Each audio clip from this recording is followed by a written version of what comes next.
Have you ever had a dishwasher stop working on you? In this video, let's dive into all the things that it could possibly be. Hi, my name is James. I'm an appliance technician at DeWard & Bodie. I work on all sorts of appliances. Let's dive into it and take a look at what it could possibly be. One of the most common things that I see with dishwashers is that they don't clean your dishes. If you're having this symptom, it's more than likely your recirculation pump. The recirculation pump is what is needed to wash your dishes. If that pump goes out, your dishes aren't getting washed, dishes are dirty, no good. Think of it as like a sump pump. Your dishwasher is like a sump. So it fills with water and then that recirculation pump kicks in and it recirculates the water in the dishwasher. That action of the spray arms moving and the water moving is what actually washes your dishes and dissolves the soap pod. Without the soap pod dissolving, your dishes don't get clean, and that's where the issue starts. So you'll start your dishwasher, you put it on normal cycle, you start it, it fills with water, you think it's running, and then it gets quiet. And then 20 minutes later, it drains and the clean light's on. You think it's clean, you open it up, it's not clean.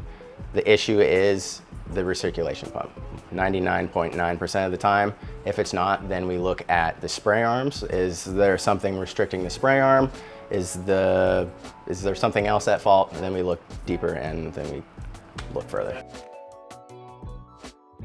You would have to call a service tech. So a recirculation pump is something that you would not be able to actually service yourself. You would have to call an appliance technician to come out and actually install it. Something that is underneath the appliance. It takes a little bit of time to do, but it's a really easy repair. It's not too expensive. Another common issue with dishwashers is the filter warps in the bottom of the dishwasher. So the screens need to be tight and close to each other. If they aren't tight and they start to separate or warp, food gets bypassed by the filter and then gets sucked up into the recirculation pump. As it's recirculating the water, that little piece of debris gets shot out into one of the spray arms and then it blocks the sprayer from spraying.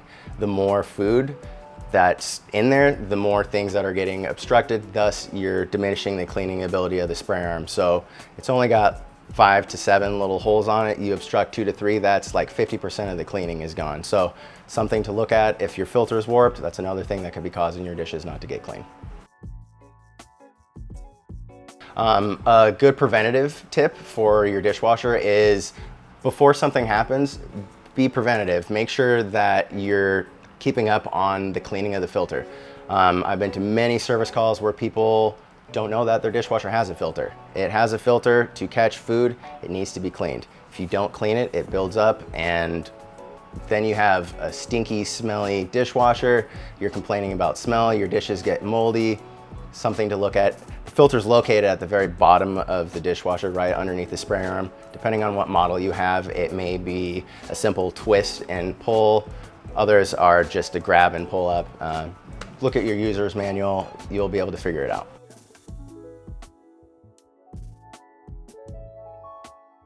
So you should check your filter. Depending on how much you pre-rinse your dishes, depends on how much food is going to be on the screen. So if you're really good about pre-rinsing, you won't have an issue with cleaning your filter as much, but a good point would be check it in a month and see how dirty it is. Then you can keep pushing it out further and further based on what that 1 month looks like. Then you get a good base point as to, okay, cool, every 6 months is probably the time that I should clean this. I've had people who are really good about cleaning their filters and pre-rinsing their dishes, and they do it yearly. Others are really bad about pre-rinsing.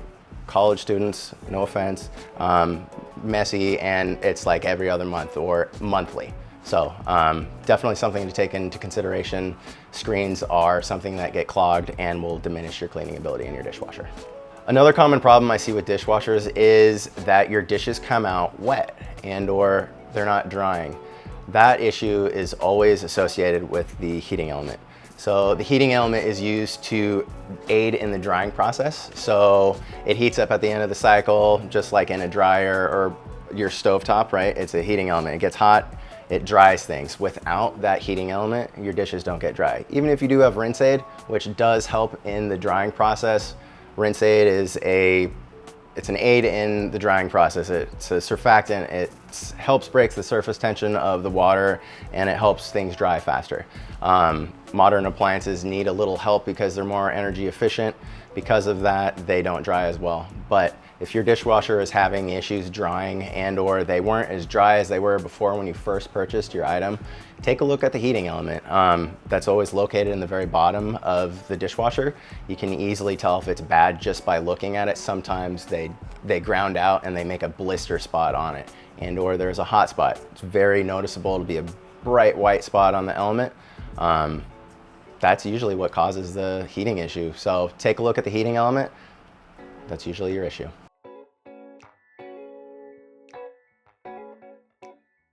It's 50-50 if it's easily replaceable by you or you have to call an appliance technician. Depending on the model, some are just right at the base and you can easily access it. 2 screws at the top, pull the unit out. It's right there. Undo a couple Molex connectors and a couple nuts to attach the element. You take the tray out inside the dishwasher. It's pretty straightforward. Once you get into the more technical leak protection systems, they actually have a whole sealed in system, which is a little more in-depth. Those you will definitely want to call an appliance technician and not attempt it unless you are mechanically inclined and know what you're doing. There are YouTube videos like ours, but definitely call an appliance technician.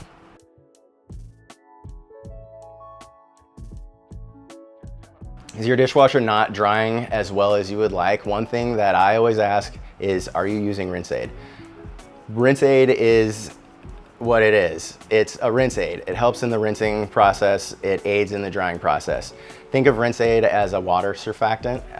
It aids in breaking the surface tension of the water molecules so that they drip off your dishes and things dry much faster.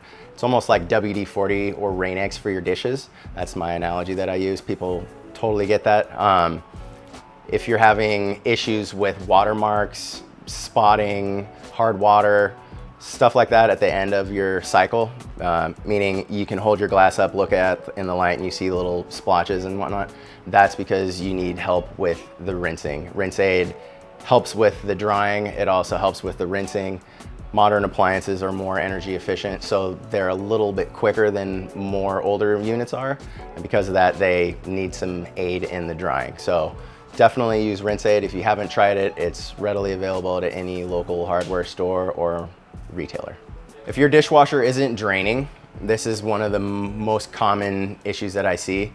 You're gonna wanna listen for a hum, like that tells me that there's something stuck in your drain pump. The motor is trying to spin, but it can't because there's something obstructing it.